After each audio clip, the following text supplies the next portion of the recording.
സംസ്ഥാന മന്ത്രിസഭയിലെ ഒരംഗം തന്റെ ബന്ധുവാണെന്ന് നെടുമ്പാശ്ശേരി സ്വർണ്ണക്കടത്ത് കേസിലെ പ്രധാന പ്രതിയുടെ വെളിപ്പെടുത്തൽ. കസ്റ്റംസിന്റെ ചോദ്യം ചെയ്യലിലാണ് പ്രതി ഇസ്മായിൽ മന്ത്രിബന്ധം വെളിപ്പെടുത്തിയത്. ഇന്നലെയാണ് ഇസ്മായിലിനെ കസ്റ്റംസ് കൊച്ചിയിൽ നിന്ന് അറസ്റ്റ് ചെയ്തത്. കസ്റ്റംസിന്റെ വിശദമായ ചോദ്യം ചെയ്യലിൽ സ്വർണ്ണക്കടത്ത് കേസിലെ പ്രധാന പ്രതികളിൽ ഒരാളായ ഇസ്മായിൽ നിർണായക വിവരങ്ങൾ വെളിപ്പെടുത്തിയതായാണ് സൂചന. സംസ്ഥാന മന്ത്രിസഭയിലെ ഒരംഗം തന്റെ ബന്ധുവാണെന്ന് വെളിപ്പെടുത്തിയ ഇസ്മായിൽ സ്വർണ്ണക്കടത്തിൽ പോലീസ് ഉദ്യോഗസ്ഥരുടെ പങ്കിനെക്കുറിച്ചും കസ്റ്റംസിനോട് പറഞ്ഞതായാണ് സൂചന. ഡിവൈഎസ്പി, സിഐ ഉൾപ്പെടെ 12ഓളം പോലീസ് ഉദ്യോഗസ്ഥർക്ക് കേസിൽ നേരിട്ട് ബന്ധമുള്ളതായി ഇസ്മായിൽ ചോദ്യം ചെയ്യലിൽ സമ്മതിച്ചു. സ്വർണം കൈമാറുന്നതിനും ഒളിവിൽ കഴിയുമ്പോൾ പണം എത്തിക്കുന്നതിനും പോലീസുകാരുടെ സഹായം ലഭിച്ചുവെന്നും ഇയാൾ കസ്റ്റംസിനോട് സമ്മതിച്ചു. സ്വർണ്ണക്കടത്തിന്റെ മുഖ്യ സൂത്രധാരൻ നൌഷാദിന്റെയും കേസിൽ അറസ്റ്റിലായ ഇമിഗ്രേഷൻ ഉദ്യോഗസ്ഥൻ ജാബിൻ കെ ബഷീറിന്റെയും ഇടനിലക്കാരനായി പ്രവർത്തിച്ചത് ഇസ്മായിലാണെന്ന് കസ്റ്റംസ് പറഞ്ഞു. കടത്തിക്കൊണ്ടുവരുന്ന സ്വർണം വിൽപ്പന നടത്താനും ഹവാല ഇടപാടുകൾക്കും നേതൃത്വം നൽകിയത് ഇസ്മായിലാണെന്നും കസ്റ്റംസ് കണ്ടെത്തിയിരുന്നു. വിവിധ ആരാധനാലയങ്ങൾ കേന്ദ്രീകരിച്ച് ഒളിവിൽ കഴിഞ്ഞിരുന്ന ഇസ്മായിലിനെ രഹസ്യമായാണ് കസ്റ്റംസ് പിടികൂടിയത്. ഇയാളെ കോടതിയിൽ ഹാജരാക്കി 14 ദിവസത്തേക്ക് റിമാൻഡ് ചെയ്തു. ഒളിവിൽ കഴിയുന്ന മറ്റൊരു പ്രധാന പ്രതി ഫൈസലിന് വേണ്ടി കസ്റ്റംസ് അന്വേഷണം ഊർജിതമാക്കിയിട്ടുണ്ട്. KM ഉമേഷ്, കൊച്ചി. അടൂർ എഞ്ചിനീയറിംഗ് കോളേജിലെ വിദ്യാർത്ഥികളുടെ വിവാദ ഓണാഘോഷത്തിനിടെ കൃത്യവിലോപം കാട്ടിയ പോലീസും നടപടിയില്ല. പോലീസിന് വീഴ്ച പറ്റിയെന്ന രഹസ്യാന്വേഷണ വിഭാഗത്തിന്റെ റിപ്പോർട്ട് അവഗണിക്കാനാണ് ആഭ്യന്തര വകുപ്പിന്റെ തീരുമാനം. ഉദ്യോഗസ്ഥർക്കെതിരെ നടപടി വേണ്ടെന്ന് ആഭ്യന്തരമന്ത്രി നിർദ്ദേശം നൽകിയതായും സൂചനയുണ്ട്. അടൂർ IHRD എഞ്ചിനീയറിംഗ് കോളേജിലെ വിദ്യാർത്ഥികളുടെ അതിരുവിട്ട ഓണാഘോഷത്തിനിടെ ഡ്യൂട്ടി മറന്ന പോലീസുകാർക്കെതിരെ ഇനിയും ആഭ്യന്തര വകുപ്പ് നടപടി സ്വീകരിച്ചിട്ടില്ല. സംഭവത്തിൽ പോലീസിന് വലിയ വീഴ്ച പറ്റിയെന്ന് രഹസ്യാന്വേഷണ വിഭാഗം ചൂണ്ടിക്കാട്ടിയിട്ടും ഇത് സംബന്ധിച്ച തുടർ അന്വേഷണത്തിനോ നടപടിക്കോ ആഭ്യന്തര വകുപ്പ് ഇനിയും തയ്യാറായിട്ടില്ല.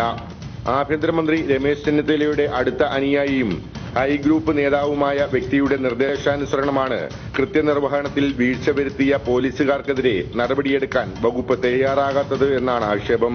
വിദ്യാർത്ഥികളുടെ അതിരുവിട്ട ആഘോഷവുമായി ബന്ധപ്പെട്ട വിഷയം കോളേജ് അധികൃതർ നേരത്തെ തന്നെ പോലീസിനെ അറിയിച്ചിരുന്നുവെങ്കിലും പോലീസ് സുരക്ഷ ഒരുക്കുന്നതിൽ വീഴ്ച വരുത്തി. ഡ്യൂട്ടിക്ക് പോലീസുകാരെ നിയോഗിച്ചെങ്കിലും SI ഉൾപ്പെടെയുള്ള ഉത്തരവാദപ്പെട്ട ആരും സംഭവസ്ഥലത്ത് എത്തിയില്ല. അപകടമാം വിധം വിദ്യാർത്ഥികളുടെ ആഘോഷം ഗതിമാറിയിട്ടും നടപടി സ്വീകരിക്കേണ്ട പോലീസുകാർ കാഴ്ചക്കാരായി നോക്കിനിന്നു എന്നിങ്ങനെയാണ് സംസ്ഥാന രഹസ്യാന്വേഷണ വിഭാഗം കണ്ടെത്തിയിരുന്നത്. രഹസ്യാന്വേഷണ റിപ്പോർട്ടിനെ തുടർന്ന് ജില്ലാ police superintendent, Adoor CI, SI എന്നിവരോട് വിശദീകരണം ആവശ്യപ്പെട്ടെങ്കിലും ഇതിന് മറുപടി ഇനിയും ഇവർ നൽകിയിട്ടില്ല. ഉദ്യോഗസ്ഥർക്കെതിരെ നടപടി എടുക്കേണ്ട എന്ന് ആഭ്യന്തരമന്ത്രി നേരിട്ട് നിർദ്ദേശം നൽകിയതായാണ് സൂചന. News bureau, Pathanamthitta. തിരുവനന്തപുരം ജില്ലാ നിർമ്മിതി കേന്ദ്രയിൽ പ്രൊജക്ട് മാനേജറുടെ മാനസിക പീഡനത്തെ തുടർന്ന് ജീവനക്കാരൻ ആത്മഹത്യയ്ക്ക് ശ്രമിച്ചതായി പരാതി. തൈക്കാട് വിളയിൽ വീട്ടിൽ മോഹനനാണ് മേലുദ്യോഗസ്ഥന്റെ പീഡനത്തെ തുടർന്ന് ആത്മഹത്യയ്ക്ക് ശ്രമിച്ചത്. റിപ്പോർട്ടിലേക്ക്. നിർമ്മിതി കേന്ദ്രത്തിലെ പ്രോജക്ട് ഓഫീസറുടെ പീഡനം സഹിക്കവയ്യാതെയാണ് താൻ ആത്മഹത്യയ്ക്ക് ശ്രമിച്ചതെന്ന് മോഹനൻ പറഞ്ഞു. മാനേജറുടെ ഷൂസിൽ നിന്നുള്ള ചെളിയും മറ്റും തറയിൽ വീണാൽ തന്നെ കൊണ്ട് തുടപ്പിക്കുമായിരുന്നു. ഓഫീസിൽ മറ്റൊരാളുടെ കസേരയിൽ ഇരുന്നതിന്റെ പേരിൽ നിരവധി മെമ്മോയും നൽകി. ഓഫീസിൽ നടക്കുന്ന ചില അഴിമതിക്കാര്യങ്ങൾ ജില്ലാ കളക്ടറുടെ ശ്രദ്ധയിൽപ്പെടുത്തിയത് മുതലാണ് മാനസികമായി തന്നെ പീഡിപ്പിക്കാൻ തുടങ്ങിയതെന്നും മോഹനൻ പറയുന്നു. ഡ്യൂട്ടി തരണത് പലപ്പോഴും പല രീതിയിലാണ്. അങ്ങനെ എന്നെ പീഡിപ്പിച്ചുകൊണ്ടിരിക്കുകയാണ്. പലപ്പോഴും എന്നെ ഈ കാലിൽ വന്നിട്ട് ഞാൻ ഷൂ ഇട്ടുകൊണ്ട് വന്നിട്ട് ഇങ്ങനെ തട്ടി അതിനായിട്ട് തുടപ്പിക്കുകയും പിന്നെ കള്ളനാക്കാനായിട്ട് പല രീതിയിലും പലയിടത്തും ഇങ്ങനെ കാണിച്ചിട്ടുണ്ട്. ആത്മഹത്യയ്ക്ക് ശ്രമിച്ച മോഹനനെ ജനറൽ ആശുപത്രിയിൽ പ്രവേശിപ്പിച്ച് ചികിത്സയ്ക്ക് ശേഷം വിട്ടയച്ചു. കൈഞ്ഞരമ്പ് മുറിച്ചാണ് മോഹനൻ ആത്മഹത്യയ്ക്ക് ശ്രമിച്ചത്. സംഭവത്തിൽ ഭാര്യ തങ്കമണി തമ്പാനൂർ പോലീസിൽ പരാതി നൽകി. News bureau, Thiruvananthapuram. തട്ടിപ്പിനിരയായി ഗൾഫിലെത്തിയ മലയാളികൾ വലയുകയാണ്. പണവും തിരിച്ചറിയൽ രേഖകളും നഷ്ടപ്പെട്ട ഇവർ നാട്ടിലേക്ക് മടങ്ങാനാകാതെ ദുബായിൽ ദുരിതത്തിൽ കഴിയുന്നു. കേരളത്തിൽ വിസ തട്ടിപ്പ് വീണ്ടും. കണ്ണൂർ സ്വദേശികളായ 7 പേർക്ക് 1.5 ലക്ഷം രൂപ വീതമാണ് നഷ്ടമായത്. പറഞ്ഞ തൊഴിലായിരുന്നില്ല, വേണ്ടത്ര ശമ്പളവും ലഭിച്ചില്ല. തൊഴിലാളികൾ തിരികെ പോകുമ്പോൾ ടിക്കറ്റിന്റെ കാശ് വീണ്ടും വാങ്ങി. ഇതിനെല്ലാം പ്രധാന കുറ്റക്കാർ ദുബായ് ഇന്ത്യൻ കോൺസുലേറ്റ് ആണെന്ന് തട്ടിപ്പിന് ഇരയായവർ പറയുന്നു.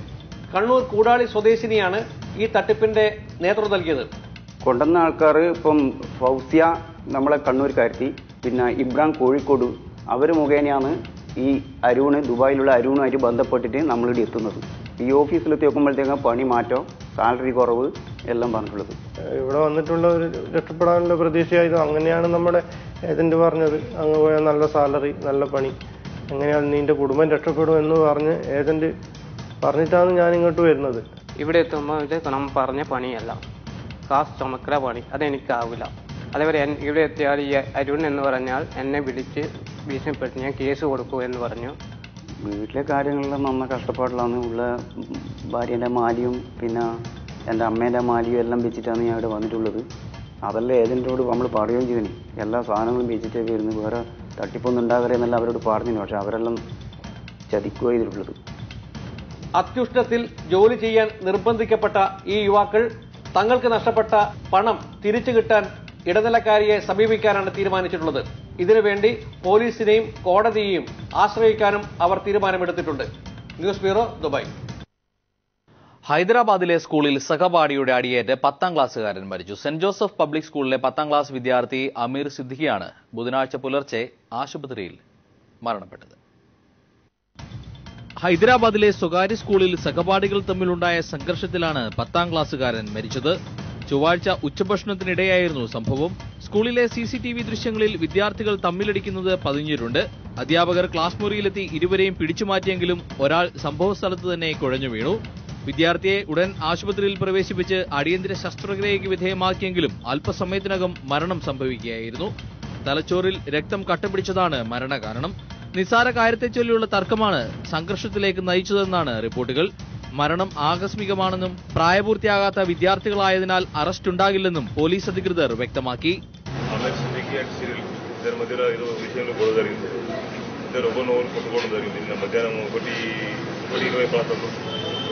దాంట్లో ఆ ఘర్షణలో ఇద్దరు దెబ్బలాటలో అమీర్ సిద్దిక్ అనే అబ్బాయి అక్కడనే కింద పడిపోయినాడు. మీరు అతన్ని కామినేషన్ హాస్పిటల్లో షిఫ్ట్ చేశారు. కామినేషన్ హాస్పిటల్లో వాళ్ళు ట్రీట్మెంట్ ఇచ్చిన తర్వాత సాయంత్రం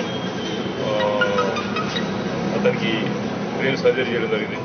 എന്നാൽ മർദ്ദിച്ച വിദ്യാർത്ഥിക്കെതിരെ കർശന നടപടി വേണമെന്ന് മരിച്ച വിദ്യാർത്ഥിയുടെ ബന്ധുക്കൾ ആവശ്യപ്പെട്ടു. ഇതിനു മുമ്പ് ഇത്തരത്തിൽ ഈ കുട്ടികൾ പെരുമാറിയിട്ടില്ലെന്നാണ് സ്കൂൾ അധികൃതരും പറയുന്നത്. സംഭവത്തിന്റെ CCTV ദൃശ്യങ്ങൾ പോലീസ് പരിശോധിച്ചു വരികയാണ്. News desk. വനം വകുപ്പ് അന്യായമായി പിടിച്ചെടുത്ത ഭൂമിക്കായി വയനാട് കളക്ടറേറ്റ് മുന്നിൽ കാഞ്ഞിരത്തിനാൽ കുടുംബം നടത്തുന്ന അനിശ്ചിതകാല നിരാഹാര സമരം 17 ദിവസങ്ങൾ പിന്നിട്ടു. മതിയായ രേഖകളുണ്ടായിട്ടും നിക്ഷിപ്ത വനഭൂമി എന്ന് സ്ഥാപിച്ച് വനം വകുപ്പ് ഭൂമി സ്വന്തമാക്കിയതിനെതിരെയാണ് ഇവർ സമരം നടത്തുന്നത്. കൈവശ ഭൂമിയിൽ നിന്ന് കുടിയിറക്കപ്പെട്ട് ഒരായുഷ്കാലം നീതിക്കായി പോരാടി മരിച്ച കാഞ്ഞിരത്തിനാൽ ജോർജിന്റെയും ഏലിക്കുട്ടിയുടെയും മകൾ ട്രീസയും ഭർത്താവ് ജെയിംസുമാണ് മക്കളായ ബിബിനും നിതിനുമൊപ്പം സത്യാഗ്രഹ സമരം തുടരുന്നത്. കഴിഞ്ഞ സ്വാതന്ത്ര്യദിനത്തിൽ ആരംഭിച്ച സമരം വിഷയത്തിൽ അന്തിമ തീരുമാനമുണ്ടാകും വരെ തുടരാനാണ് ഇവരുടെ തീരുമാനം. എല്ലാ രേഖകളുമുള്ള 12 ഏക്കർ ഭൂമി 1983 വരെ ജോർജിന്റെ കൈവശമായിരുന്നു. നിക്ഷിപ്ത വനഭൂമി എന്ന പേരിൽ പിന്നീട് ഇത് വനംവകുപ്പിന്റെ പേരിലാക്കി. ഇതിനെതിരെ ഫോറസ്റ്റ് ട്രൈബ്യൂണലിൽ പരാതി നൽകിയ ജോർജിന് വനഭൂമിയല്ലെന്ന് കണ്ട് ട്രൈബ്യൂണൽ ഭൂമി വിട്ടു നൽകി. എന്നാൽ വനംവകുപ്പ് വീണ്ടും ഹൈക്കോടതിയിൽ കേസ് നൽകി ട്രൈബ്യൂണലിന്റെ പരിഗണനയ്ക്കയച്ചു. 75 സെന്റ് ഭൂമി ഒഴികെ എല്ലാം വനഭൂമിയെന്നായിരുന്നു ട്രൈബ്യൂണലിന്റെ കണ്ടെത്തൽ. 1977 നോട്ടിഫൈ ചെയ്ത വനഭൂമികളിൽ ഈ ഭൂമിയില്ലെന്ന് വനം റവന്യൂ സംയുക്ത പരിശോധനകളിലും വിജിലൻസ് പരിശോധനയിലും തെളിഞ്ഞിരുന്നു. കഴിഞ്ഞ LDF ഭരണകാലത്ത് 2006 ഒക്ടോബറിൽ മന്ത്രിസഭാ തീരുമാനത്തിന്റെ അടിസ്ഥാനത്തിൽ ഭൂമി ജോർജിന് വിട്ടു നൽകുകയും ചെയ്തതാണ്. ഇതൊന്നും പരിഗണിക്കാതെ വനം വകുപ്പ് 2013 വീണ്ടും ഉത്തരവിറക്കി ഭൂമി ജണ്ട കെട്ടി തിരിച്ചു.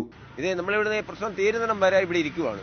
ഒന്നെങ്കിൽ ഞങ്ങൾക്ക് NOC തരണം. ഇവര് ഈ ഭൂമി ഫോറസ്റ്റ് അല്ല എന്ന് പറഞ്ഞ് ഡിപ്പാർട്ട്മെന്റ് NOC തരിക, അല്ലെങ്കിൽ നമ്മളുടെ ഭൂമി പിടിച്ചെടുത്ത സ്ഥിതിക്ക് അതിലെ ഭൂമിയുടെ വില തരിക. മുഖ്യമന്ത്രിക്കും മന്ത്രിമാർക്കുമെല്ലാം സങ്കട ഹർജികൾ സമർപ്പിച്ച് കാത്തിരിപ്പ് തുടരുകയാണിവർ. അനൂപ് KR, വയനാട്. മുന്നൂർ സ്കൂൾ അധ്യാപകൻ അനീഷിനെ പുറത്താക്കിയത് വ്യാജ ഉത്തരവിലൂടെ. DDEയുടെ ഉത്തരവിന്റെ പകർപ്പ് ഓഫീസിലില്ല. പിരിച്ചുവിടൽ ഉത്തരവ് DDE ഓഫീസ് പുറപ്പെടുവിച്ചിട്ടില്ലെന്ന് വിവരാവകാശ രേഖകൾ വ്യക്തമാക്കുന്നു. വിദ്യാഭ്യാസ വകുപ്പിന്റെയും സ്കൂൾ മാനേജ്മെന്റിന്റെയും പീഡനത്തെ തുടർന്ന് ജീവനൊടുക്കിയ അനീഷ് മാഷിന്റെ ഓർമ്മകൾക്ക് ഇന്ന് 1 വർഷം തികയുകയാണ്. സ്കൂളിലെ പ്യൂണിനെ മർദ്ദിച്ചുവെന്നാരോപിച്ചായിരുന്നു അനീഷ് മാഷ്ക്കെതിരെ നടപടികളുണ്ടായത്. പുറത്താക്കാനായി അനീഷ് മാഷിന് നൽകിയ പിരിച്ചുവിടൽ ഉത്തരവ് വ്യാജമാണെന്ന് തെളിയിക്കുന്നതാണ് ഈ വിവരാവകാശ രേഖകൾ. DDE ഓഫീസിൽ നിന്ന് ഇങ്ങനെയൊരു ഉത്തരവ് ഇറങ്ങിയതായി ഫെയർ കോപ്പി രജിസ്റ്ററിൽ രേഖപ്പെടുത്തിയിട്ടില്ല. ഡെസ്പാച്ച് നോട്ടിലോ നേരിട്ട് കൈമാറിയ രേഖയിലോ ഉത്തരവ് ഇറങ്ങിയതായോ കൈമാറിയതായോ ഇല്ല. DDEയും മാനേജ്മെന്റും ചേർന്ന് ഗൂഢാലോചന നടത്തി എന്നത് വ്യക്തമാക്കുന്നതാണ് ഈ രേഖകൾ. ആശുപത്രിയിൽ നിന്ന് വ്യാജരേഖകൾ നൽകിയതിന് കോഴിക്കോട് കോയാസ് ഹോസ്പിറ്റൽ ഡോക്ടർ കോയയെ നേരത്തെ അറസ്റ്റ് ചെയ്തിരുന്നു. അനീഷിന്റെ മരണം സംഭവിച്ച് 1 വർഷം തികയുമ്പോഴും കേസ് എങ്ങുമെത്താതെ നീളുകയാണ്. പ്രധാന അധ്യാപികയ്ക്കും മാനേജർക്കുമെതിരെ അന്വേഷണ റിപ്പോർട്ടിൽ ശുപാർശ ചെയ്ത വകുപ്പുതല നടപടികൾ പോലും കടലാസിൽ ഒതുങ്ങി. ലീഗ് നേതാവും മൂന്നിയൂർ പഞ്ചായത്ത് പ്രസിഡന്റുമായ മാനേജറുടെ അറസ്റ്റ് വൈകുന്നത് പ്രതിഷേധം ഉയർത്തുന്നതിനിടെയാണ് ഗൂഢാലോചന തെളിയിക്കുന്ന കൂടുതൽ തെളിവുകൾ പുറത്തുവന്നിരിക്കുന്നത്. News bureau, Malappuram. അട്ടിമറിച്ച് ദീർഘദൂര റൂട്ടുകളിലെ സർവീസുകൾ KSRTC വീണ്ടും സ്വകാര്യ ബസ് ലോബിക്ക് കൈമാറാനൊരുങ്ങുന്നു. ഫാസ്റ്റ് പാസഞ്ചറുകളും സൂപ്പർ ഫാസ്റ്റുകളും ആയി സർവീസ് നടത്തിയ സ്വകാര്യ ബസ്സുകൾക്ക് ലിമിറ്റഡ് സ്റ്റോപ്പ് ഓർഡിനറി പെർമിറ്റുകളാക്കി പുതുക്കി നൽകാനാണ് സർക്കാരിന്റെ നീക്കം. അതേസമയം കോടതി വിധിയെ വെല്ലുവിളിച്ച് പൂർണ്ണമായും സ്വകാര്യ ബസ് ലോബിക്ക് കീഴടങ്ങുന്ന സർക്കാരിന്റെ നടപടി പ്രതിഷേധത്തിനും ഇടയാക്കുകയാണ്. ഹൈക്കോടതി ഉത്തരവ് പ്രകാരമാണ് സ്വകാര്യ ബസ്സുകളുടെ ദീർഘദൂര ഫാസ്റ്റ് പാസഞ്ചർ സൂപ്പർ ഫാസ്റ്റ് സർവീസുകൾ KSRTC ഏറ്റെടുത്ത ലാഭകരമായ രീതിയിൽ സർവീസുകൾ നടത്താൻ ആരംഭിച്ചത്. മൊത്തം 541 ദീർഘദൂര സർവീസുകൾ സ്വകാര്യ ബസ്സുകളുടെ പെർമിറ്റ് കാലാവധി കഴിഞ്ഞ മുറയ്ക്ക് KSRTC ഏറ്റെടുത്തു. ഇത്തരം സർവീസിനായി 800-ലധികം പുതിയ ബസ്സുകളാണ് KSRTC നിരത്തിലിറക്കിയത്. ഫാസ്റ്റ് സൂപ്പർ ഫാസ്റ്റ് സർവീസുകൾ നടത്താൻ KSRTCക്ക് മാത്രമേ അധികാരമുള്ളൂവെന്നും സ്വകാര്യ ബസ്സുകൾക്ക് ഇതിന് അവകാശമില്ലെന്നും ഹൈക്കോടതി വ്യക്തമാക്കിയിരുന്നു. സുപ്രീം കോടതിയും ഹൈക്കോടതി വിധി ശരിവെച്ചു.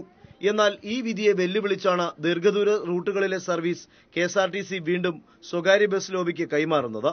ഇതിന്റെ ഭാഗമായി ഫാസ്റ്റ് പാസഞ്ചറുകളും സൂപ്പർ ഫാസ്റ്റുകളുമായി സർവീസ് നടത്തിയ സ്വകാര്യ ബസ്സുകൾക്ക് ലിമിറ്റഡ് സ്റ്റോപ്പ് ഓർഡിനറി പെർമിറ്റുകളായി പുതുക്കി നൽകാനാണ് രഹസ്യ നീക്കം തകൃതിയായിരിക്കുന്നത്. KSRTE general secretary Harikrishnan, fast passenger മുതലുള്ള സൂപ്പർ ക്ലാസ് പെർമിറ്റുകൾ അത് KSRTCയുടെ ഒരു സ്വത്താണ്. അത് നഷ്ടപ്പെട്ട പിന്നെ KSRTC ഇല്ല. ഓർഡിനറി പെർമിറ്റുകൾക്ക് മോട്ടോർ വാഹന ചട്ടം അനുശാസിക്കുന്നത് 140 കിലോമീറ്ററാണ്. ആ ചട്ടം മറികടന്നുകൊണ്ട് ഹൈക്കോടതി അനുകൂലമായി KSRTCക്ക് നൽകിയ സൂപ്പർ ക്ലാസ് പെർമിറ്റുകളാണ് ലിമിറ്റഡ് സ്റ്റോപ്പ് ഓർഡിനറി പെർമിറ്റുകളാക്കി സ്വകാര്യ ബസ് ഉടമകൾക്ക് കൊടുക്കാൻ സർക്കാർ തീരുമാനിച്ചിട്ടുള്ളത്. പെർമിറ്റ് പുതുക്കി നൽകാൻ വേണ്ട നടപടിക്ക് RTOമാർക്ക് സർക്കാർ നിർദ്ദേശവും നൽകിയിട്ടുണ്ട്. ദീർഘദൂര സർവീസുകളിൽ നിന്ന് KSRTCയെ ഒഴിവാക്കിക്കൊണ്ട് സ്വകാര്യ ബസ്സുകൾക്ക് പെർമിറ്റ് നൽകാനാണ് സർക്കാർ നീക്കം നടത്തുന്നത്. ഇതിനെതിരെ വരും ദിവസങ്ങളിൽ വ്യാപക പ്രതിഷേധമായിരിക്കും ഉയരുക. ക്യാമറാമാൻ നജീബിനൊപ്പം സുനിൽ അരിമാനും. കോമൺവെൽത്ത് അഴിമതി കേസിൽ 4 ദില്ലി മുനിസിപ്പാലിറ്റി ജീവനക്കാരടക്കം 6 പേർക്ക് തടവ് ശിക്ഷ. ഗെയിംസ് വേദിയിലേക്കുള്ള തെരുവ് വിളക്കുകൾ സ്ഥാപിച്ചതിലെ അഴിമതി കേസിലാണ് ശിക്ഷ. അഴിമതിയിലൂടെ 3.62 കോടി രൂപയുടെ നഷ്ടം ദില്ലി സർക്കാരിനുണ്ടായെന്ന് നേരത്തെ കണ്ടെത്തിയിരുന്നു. Delhi municipality superintending engineer DK Sugan, executive engineer OP Mahala, accountant V Raju, tender clerk Gurucharan Singh എന്നീ സർക്കാർ ജീവനക്കാരെയാണ് കോമൺവെൽത്ത് ഗെയിംസിലെ തെരുവിളക്ക് അഴിമതി കേസിൽ ശിക്ഷിച്ചിരിക്കുന്നത്. ഇവരെ കൂടാതെ തെരുവിളക്കുകൾ സ്ഥാപിക്കാൻ അനധികൃതമായി ടെൻഡർ നേടിയ സ്വകാര്യ കമ്പനി ഡയറക്ടർ JP സിംഗിനെയും കുറ്റക്കാരനായി കണ്ടെത്തി. ഈ 5 പേർക്കും CBI കോടതി 4 വർഷം തടവ് ശിക്ഷ വിധിച്ചു. തട്ടിപ്പിലെ പ്രധാന പ്രതിയും കരാർ നേടിയ സ്വകാര്യ കമ്പനി MDയുമായ TP സിംഗിനെ 6 വർഷത്തേക്കും കോടതി ശിക്ഷിച്ചു. രാജ്യത്തെ ഞെട്ടിച്ച കോമൺവെൽത്ത് ഗെയിംസ് അഴിമതി കേസിൽ ഇതാദ്യമായാണ് വിചാരണ കോടതി വിധിയുണ്ടാകുന്നത്. രാജ്യതലസ്ഥാനത്തെ ഗെയിംസ് വേദിയിലേക്കുള്ള 101.56 കിലോമീറ്റർ ദൂരം തെരുവിളക്കുകൾ സ്ഥാപിച്ചതിൽ അഴിമതി നടന്നതായി കേന്ദ്ര വിജിലൻസ് കമ്മീഷൻ കണ്ടെത്തിയിരുന്നു. ഇതിന്റെ അടിസ്ഥാനത്തിൽ 2010 ജൂൺ 16 CBI രജിസ്റ്റർ ചെയ്ത കേസിലാണ് വിധി. തെരുവിളക്കുകൾ സ്ഥാപിക്കാൻ സ്വകാര്യ കമ്പനിയായ സവേസ്ക പവർടെക് ലിമിറ്റഡിന് ചട്ടങ്ങൾ ലംഘിച്ച് ഉദ്യോഗസ്ഥർ കരാർ നൽകി. ഇതുവഴി 3.62 കോടി രൂപ ധനനഷ്ടം സംസ്ഥാന ഖജനാവിനുണ്ടായെന്നും കണ്ടെത്തിയിട്ടുണ്ട്. News bureau, Delhi. സർക്കാർ ഭൂമിയിലെ കയ്യേറ്റവുമായി ബന്ധപ്പെട്ട കേസുകൾ തീർപ്പാക്കുന്നതിന് ആരംഭിച്ച മൂന്നാർ സ്പെഷ്യൽ ട്രിബ്യൂണലിന്റെ പ്രവർത്തനം നിലയ്ക്കുന്നു. പ്രവർത്തനം ആരംഭിച്ച് 5 വർഷം പിന്നിട്ടിട്ടും കയ്യേറ്റങ്ങൾ തിരിച്ചുപിടിക്കാൻ കഴിയാത്ത ട്രിബ്യൂണലിന് വേണ്ടി ഭീമൻ തുകയാണ് സർക്കാർ നഷ്ടപ്പെടുത്തുന്നത്. ചിന്നക്കനാൽ, ശാന്തൻപാറ, പള്ളിവാസൽ, ആനവിലാസം, ആനവിരട്ടി, വെള്ളത്തൂവൽ തുടങ്ങി 8 പഞ്ചായത്തുകളിലായുള്ള ഭൂമി കയ്യേറ്റങ്ങൾ, അനധികൃത നിർമ്മാണം, ഭൂവിനിയോഗം എന്നിവ സംബന്ധിച്ച കേസുകൾ ഒറ്റയടിക്ക് തീർപ്പാക്കുന്നതിന് വേണ്ടിയിട്ടായിരുന്നു 2010 മൂന്നാർ സ്പെഷ്യൽ ട്രിബ്യൂണൽ രൂപീകരിച്ചത്. എന്നാൽ 5 വർഷം പിന്നിട്ടിട്ടും 1 സെന്റ് ഭൂമി പോലും തിരിച്ചുപിടിക്കാൻ ട്രിബ്യൂണലിന് കഴിഞ്ഞിട്ടില്ല. ഈ സമയത്തിനിടെ 5 കോടിയിലധികം രൂപയാണ് ട്രിബ്യൂണലിന്റെ പ്രവർത്തനങ്ങൾക്കായി സർക്കാർ ചെലവഴിച്ചത്. സർക്കാർ ഭൂമിയുമായി ബന്ധപ്പെട്ട കേസുകൾ മാത്രം പരിഗണിച്ചിരുന്ന ട്രിബ്യൂണലിലേക്ക് 2014 മുതൽ സ്വകാര്യ വ്യക്തികളുടെ കേസുകൾ കൂടി എത്തിയതോടെ പ്രവർത്തനങ്ങൾ കൂടുതൽ മന്ദഗതിയിലായി. കൂടാതെ RDO, tahsildar, village officer, panchayat secretary എന്നിവർ മുഖാന്തരം നൽകുന്ന പല കേസുകളും ട്രിബ്യൂണലിലേക്ക് എത്താറുമില്ല. പലതും ഉദ്യോഗസ്ഥർ പണം വാങ്ങി ഒതുക്കുന്നുണ്ട് എന്നാണ് ആക്ഷേപം. ട്രിബ്യൂണൽ അധ്യക്ഷനായിരുന്ന ജസ്റ്റിസ് KR ജിനൻ വിരമിച്ച ഒഴിവിലേക്ക് നിയമനം നടക്കാത്തതും പ്രവർത്തനങ്ങളെ സാരമായി ബാധിച്ചിട്ടുണ്ട്. ട്രിബ്യൂണലിന്റെ പരിസരത്ത് തന്നെ വലിയ രീതിയിലുള്ള അനധികൃത കയ്യേറ്റവും നിർമ്മാണവും ഇപ്പോഴും നടക്കുന്നുണ്ട്. എന്നാൽ നടപടിയൊന്നും ഉണ്ടാകുന്നുമില്ല. കാര്യങ്ങൾ ഇങ്ങനെയാണെങ്കിൽ പൊതുഖജനാവ് വെളുപ്പിക്കാൻ വേണ്ടി മാത്രം എന്തിനാണ് ഇത്തരമൊരു ട്രിബ്യൂണൽ എന്ന ചോദ്യമാണ് അവശേഷിക്കുന്നത്. ഇടുക്കിയിൽ നിന്ന് ദിലീപ് ഗോപിക്കൊപ്പം സമീർ വഴങ്ങും. വിവാദ ആൾദൈവം രാധേമായ്ക്കെതിരെ മറ്റൊരു കേസ് കൂടി മുംബൈ പോലീസ് രജിസ്റ്റർ ചെയ്തു. TV താരം ഡോളി ബിന്ദ്ര രാധേമ ലൈംഗികമായി പീഡിപ്പിക്കാൻ ശ്രമിച്ചുവെന്ന് ആരോപിച്ച് നൽകിയ പരാതിയിലാണ് പോലീസ് കേസെടുത്തിരിക്കുന്നത്. TV താരം ഡോളി ബിന്ദ്ര രാധേമായ്ക്കെതിരെ നൽകിയ പരാതിയിലാണ് പോലീസ് പ്രഥമവിവര റിപ്പോർട്ട് ഫയൽ ചെയ്തത്. ലൈംഗികമായി പീഡിപ്പിക്കാൻ ശ്രമിച്ചുവെന്നാണ് ഡോളി ബിന്ദ്രയുടെ പരാതി. ആൾദൈവം തന്റെ പുരുഷ അനുയായികളുമൊത്ത് ഇടപഴകാൻ തന്നെ നിർബന്ധിച്ചുവെന്നും ഡോളി ബിന്ദ്ര പറയുന്നു. വിസമ്മതിച്ചതിനെ തുടർന്ന് തനിക്ക് നേരെ വധഭീഷണി ഉണ്ടായെന്നും ഡോളി ബിന്ദ്ര വെളിപ്പെടുത്തി. ദേഹോദ്രവം, ഭീഷണിപ്പെടുത്തൽ, ലൈംഗിക പീഡനം, മറ്റുള്ളവരുടെ ലൈംഗിക ചെയ്തികൾ നോക്കി ആസ്വദിക്കൽ എന്നീ കുറ്റങ്ങൾ ആരോപിച്ചാണ് ഡോളി ബിന്ദ്ര പോലീസിൽ പരാതി നൽകിയത്. ഇവരെ കൂടാതെ രാധേമായുടെ 12ഓളം അനുയായികൾക്കെതിരെയും പോലീസ് കേസെടുത്തിട്ടുണ്ട്. നേരത്തെ രാധേമായുടെ ആശ്രമത്തിൽ രാധേമായും അവരുടെ ബന്ധുക്കളും അനുയായികളും ലൈംഗിക ബന്ധത്തിന് നിർബന്ധിക്കുന്നതായി ഡോളി ബിന്ദ്ര ആരോപിച്ചിരുന്നു. രാധേമായ്ക്കെതിരെ സ്ത്രീധന പീഡനം ആരോപിച്ച് നിക്കി ഗുപ്ത എന്ന യുവതി പരാതിയും നൽകിയിരുന്നു. ഈ കേസിൽ രാധേമായ്ക്കെതിരെ മുംബൈ പോലീസ് നേരത്തെ സമൻസ് അയച്ചിരുന്നു. News desk. ജമ്മു കാശ്മീരിൽ മറ്റൊരു ഭീകരനെ കൂടി ഇന്ത്യൻ സേന കൊലപ്പെടുത്തി. കാശ്മീരിലെ ബാരാമുള്ളയിലെ റഫിയാബാദിൽ നിന്നാണ് ലഷ്കർ-ഇ ഇസ്ലാമിക് ഭീകരനെ സൈന്യം കീഴ്പ്പെടുത്തിയത്. രാവിലെ 7:30ഓടെ അതിർത്തി കടന്നെത്തിയ ഭീകരനെ തിരിച്ചറിഞ്ഞ സൈന്യം വെടിയുതിർക്കുകയായിരുന്നു. റിയാസ് അഹമ്മദ് എന്നാണ് ഇയാളുടെ പേരെന്ന് സൈനിക വക്താവ് അറിയിച്ചു. ഓഗസ്റ്റ് 27-ന് ഇതേ സ്ഥലത്ത് നിന്ന് മറ്റൊരു പാക് ഭീകരൻ സജാദ് അഹമ്മദിനെ സൈന്യം ജീവനോടെ പിടികൂടിയിരുന്നു. കാസർഗോഡ് മത്സ്യബന്ധന തുറമുഖ നിർമ്മാണത്തിൽ അപാകതയുള്ളതായി മത്സ്യത്തൊഴിലാളികൾ പരാതി പറയുന്നു. തൊഴിലാളികൾക്ക് പ്രയോജനമില്ലാത്ത വിധമാണ് പുലിമുട്ട് നിർമ്മാണമെന്നും ഈ ഭാഗത്തെ ആഴക്കുറവ് ബോട്ടുകളുടെ സഞ്ചാരത്തെ ബാധിക്കുമെന്നുമാണ് തൊഴിലാളികളുടെ ആക്ഷേപം. പതിറ്റാണ്ടുകൾ നീണ്ട മുറവിളിക്ക് ശേഷമാണ് അത്യാധുനിക സൗകര്യങ്ങളോടെ കാസർഗോഡ് മത്സ്യബന്ധന തുറമുഖ നിർമ്മാണത്തിന് കേന്ദ്ര സംസ്ഥാന സർക്കാരുകളുടെ അനുമതി ലഭിച്ചത്. പി കരുണാകരൻ എംപിയുടെ ഇടപെടലിനെ തുടർന്നായിരുന്നു അനുമതി. 29 കോടി രൂപ ചെലവ് കണക്കാക്കിയ തുറമുഖ നിർമ്മാണത്തിന് പരിസ്ഥിതി സാങ്കേതിക ഭരണാനുമതികൾ കഴിഞ്ഞ UPA സർക്കാരിന്റെ കാലത്താണ് ലഭിച്ചത്. തുറമുഖ നിർമ്മാണം ഇപ്പോൾ അന്തിമഘട്ടത്തിലാണ്. വേണ്ടത്ര സൗകര്യങ്ങളില്ലാതെ നിർമ്മിച്ച പുലിമുട്ട് ഫലത്തിൽ മത്സ്യത്തൊഴിലാളികൾക്ക് പ്രയോജനപ്പെടാത്ത സ്ഥിതിയിലാണുള്ളതെന്നും ഇക്കാര്യം കേന്ദ്ര സംസ്ഥാന സർക്കാരുകളുടെ ശ്രദ്ധയിൽപ്പെടുത്തി പരിഹാരത്തിന് ശ്രമിക്കുമെന്നും സ്ഥലം സന്ദർശിച്ച പി കരുണാകരൻ MP പറഞ്ഞു. ഇവിടെ ചൂണ്ടിക്കാണിക്കുന്ന പ്രധാനപ്പെട്ട കാര്യം പുളിമൂട്ടിന്റെ വീതി വളരെ കുറവാണ് എന്ന് പറഞ്ഞാൽ 61 മാത്രമാണ്.